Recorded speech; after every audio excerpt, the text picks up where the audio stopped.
Chapter 26, Christmas, page 312. For a long time it seemed that Christmas would never come. On Christmas, Uncle Andrew and Aunt Delilah and Uncle Wesley and Aunt Lindy and all the cousins were coming to dinner. It would be the best dinner of the whole year, and a good boy might get something in his stocking. Bad boys found nothing but stitches in their stocking on Christmas morning. Almanzo tried to be good for so long that he could hardly stand the strain. But at last it was the day before Christmas, and Alice and Royal and Eliza Jane were home again. The girls were cleaning the whole house, and Mother was baking. Royal helped Father with the threshing, but Almanzo had to help in the house. He remembered the switch, and he tried to be willing and cheerful. He had to scour the steel knives and the forks and polish the silver. He had to wear an apron around his neck. He took the scouring brick and he scraped a pile of red dust off it, and then with a wet cloth he rubbed the dust up and down on the knives and the forks. The kitchen was full of delicious smells. Newly baked bread was cooling. Frosted cakes and cookies and mince pies and pumpkin pies filled the pantry shelves. Cranberries bubbled on the stove. Mother was making dressing for the goose. Outdoors, the sun was shining on the snow. The icicles twinkled all along the eaves.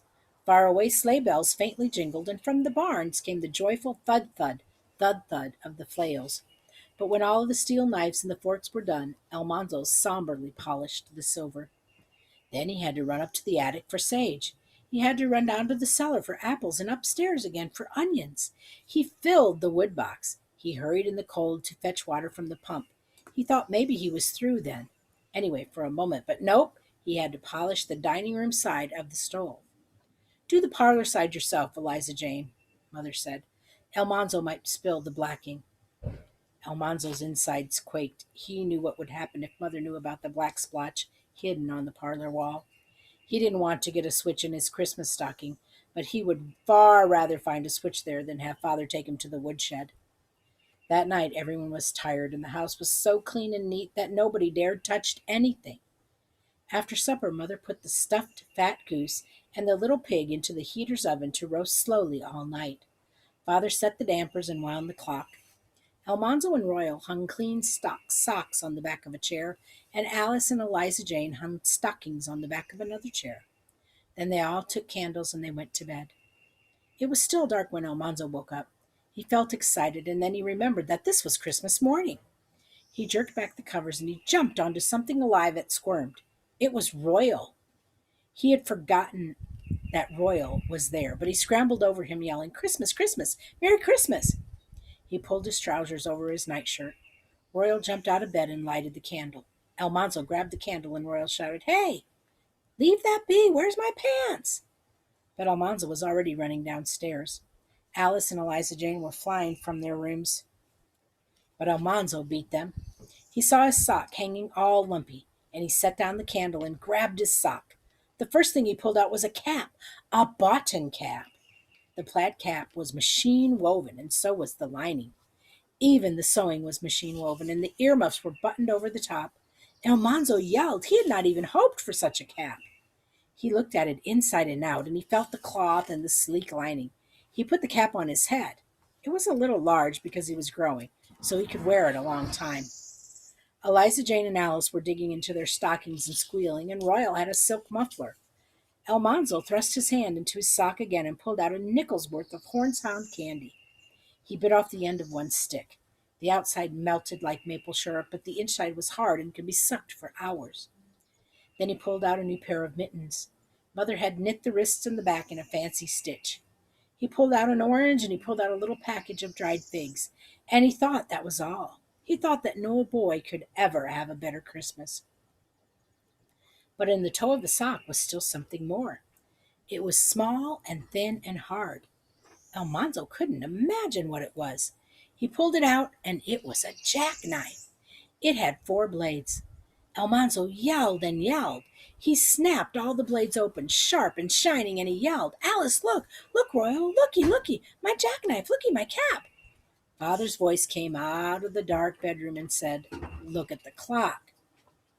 And they all looked at one another. And then Royal held up the candle, and they looked at the tall clock. Its hands pointed to 3:30. Even Eliza Jane did not know what to do. They had waked up Father and Mother. an hour and a half before it was time to get up. "What time is it?" Father asked. Almanzo looked at Royal. Royal and Almanzo looked at Eliza Jane. Eliza Jane swallowed and opened her mouth, but Alice said, "Merry Christmas, Father! Merry Christmas, Mother! It's 30 minutes to 4, Father." The clock said tick-tock, tick-tock, tick, and then Father chuckled. Royal opened the dampers of the heater, and Eliza Jane stirred up the kitchen fire and put the kettle on. The house was warm and cozy when Father and Mother got up, and they had a whole hour to spare. There was time to enjoy the presents. Alice had a gold locket, and Eliza Jane had a pair of garnet earrings. Mother had knitted new lace collars and black lace mitts for both of them. Royal had a silk muffler and a fine leather wallet, but Almanzo thought that he had the best presents of all. It was a wonderful Christmas. Then Mother began to hurry and to hurry everybody else. There were chores to do, the milk to skim, the new milk to strain and put away, breakfast to eat, vegetables to be peeled, and the whole house must be put in order and everybody dressed up before the company came. The sun rushed up in the sky. Mother was everywhere, talking all the time. "Almanzo, wash your ears. Goodness mercy, Royal, don't stand around underfoot. Eliza Jane, remember, you're paring those potatoes, not slicing them, and don't leave so many eyes that they can jump out of the pot. Count all the silver, Alice, and piece it out with the steel knives and forks. The best bleached tablecloths are on the bottom shelf. Mercy on us, look at that clock." Sleigh bells came jingling up the road, and Mother slammed the oven door and ran to change her apron and pin on her brooch. Alice ran downstairs, and Eliza Jane ran upstairs. Both of them told Almanzo to straighten his collar. Father was calling Mother to fold his cravat. Then Uncle Wesley's sleigh stopped with the last clash of bells. Almanzo ran out, whooping, and Father and Mother came behind him as calm as if they had never hurried in their lives. Frank and Fred and Abner and Mary tumbled out of the sleigh, all bundled up, and before Aunt Lindy had handed Mother the baby, Uncle Andrew's sleigh was coming. The yard was full of boys and the house filled with hoop skirts. The uncles stamped snow off their boots and unwound their mufflers. Royal and Cousin James drove their sleighs into the buggy house. They unhitched the horses and put them in the stalls and rubbed them down their snowy legs. Almanzo was wearing his boughten cap, and he showed the cousins his jackknife. Frank's cap was old now. He had a jackknife, but it only had 3 blades. Then Almanzo showed his cousins Star and Bright and the little bobsled, and he let them scratch Lucy's fat, white, black back with corn cobs. He said they could look at Starlight if they'd be quiet and not scare him. The beautiful colt twitched his tail and came daintily stepping towards them, and then he tossed his head and shied away from Frank's hand thrust through the bars. "You leave him be," Almanzo said. "I bet you don't dast go in there and get on his back," said Frank. "I dast, but I got better sense," Almanzo said. "I know better than to spoil that fine coat." "How'd it spoil him?" Frank asked. "Yeah, you're scared he'd hurt you. You're scared of that little bitty coat." "I am not scared," said Almanzo, "but Father won't let me." "I guess I'd do it if I wanted to, if I was you. I guess your father wouldn't know," Frank said. Almanzo didn't answer, and Frank got up on the bars of the stall. "You get down off there," Almanzo said, and he took hold of Frank's leg. "Don't you scare that colt." "I'll scare him if I want to," said Frank, kicking.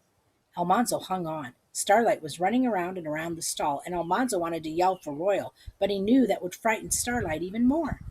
He set his teeth and he gave a mighty tug, and Frank came tumbling down. All the horses jumped, and Starlight reared and smashed against the manger. "I'll lick you for that," Frank said, scrambling up. "You just try and lick me," said Almanzo. Royal came hurrying from the south barn. He took Almanzo and Frank by the shoulders and marched them outdoors. Fred and Abner and John came silently after them, and Almanzo's knees wobbled. He was afraid Royal would tell Father. "Let me catch you boys fooling around those colts again," Royal said, "and I'll tell Father and Uncle Wesley. You'll get the hides thrashed off you." Royal shook Almanzo so hard that he couldn't tell how hard Royal was shaking Frank. And then he knocked their heads together. Almanzo saw stars. "Let that teach you to fight on Christmas Day. For shame," Royal said. "Shut up. I only didn't want him to scare Starlight," Almanzo said. "Shut up," said Royal. "Don't be a tattletale. Now go behave yourself or you'll wish you had. Go wash your hands. It's dinner time." They all went in the kitchen and washed their hands. Mother and the aunts and the girls and the cousins were taking up the Christmas dinner. The dinner table had been turned around and pulled out till it was almost as long as the dining room, and every inch of it was loaded with good things to eat. Almanzo bowed his head and shut his eyes tight while Father said the blessing. It was a long blessing because this was Christmas Day. But Almanzo could open his eyes. He sat and silently looked at that table. He looked at the crisp, crackling little pig lying on the blue platter with an apple in its mouth. He looked at the fat roast goose, the drumsticks sticking up and the edges of the dressing curling out. The sound of father's knife sharpening on the whetstone made him even hungrier. He looked at the big bowl of cranberry jelly and the fluffy mountain of mashed potatoes with melting butter trickling down it. He looked at the heap of mashed turnips and the golden baked squash and the pale fried parsnips. He swallowed hard and tried not to look any more. He couldn't help seeing the fried apples and onions and the candied carrots. He couldn't help gazing at the triangles of pie waiting by his plate, the spicy pumpkin pie, the melting cream pie, the rich dark mince oozing from between the mince pie's flaky crust. He squeezed his hands together between his knees. He had to sit silent and wait, but he felt aching and hollow inside. All the grown-ups at the head of the table must be served first. They were passing their plates and talking and heartlessly laughing. The tender pork fell away in slices under father's carving knife. The white breast of the goose went piece by piece by piece from the bare breastbone. Spoons ate up the clear cranberry jelly and gouged deep into the mashed potatoes and ladled away the brown gravies. Almanzo had to wait till the very last. He was the youngest of all, except Abner and the babies, and Abner was company. At last Almanzo's plate was filled. The first taste made a pleasant feeling inside him, and it grew, while he ate and ate and ate. He ate till he could eat no more, and he felt very good inside. For a while he slowly nibbled bits from his second piece of fruit cake, and then he put the fruity slice in his pocket and he went out to play. Royal and James were choosing sides to play Snow Fort. Royal chose Frank, and James chose Almanzo.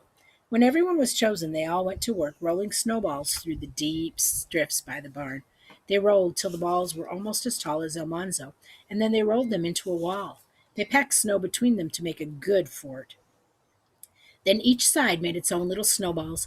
They breathed on the snow and squeezed it solid. They made dozens of hard snowballs. When they were ready for a fight, Royal threw a stick into the air and caught it when it came down. James took hold of the stick above Royal's hand, and then Royal took hold of it above James' hand, and so on to the end of the stick. James' hand was the last, so James' side had the fort. How the snowballs flew! Almanzo ducked and dodged and yelled and threw snowballs as fast as he could till they were all gone. Royal came charging over the wall with the enemy after him, and Almanzo rose up and grabbed Frank.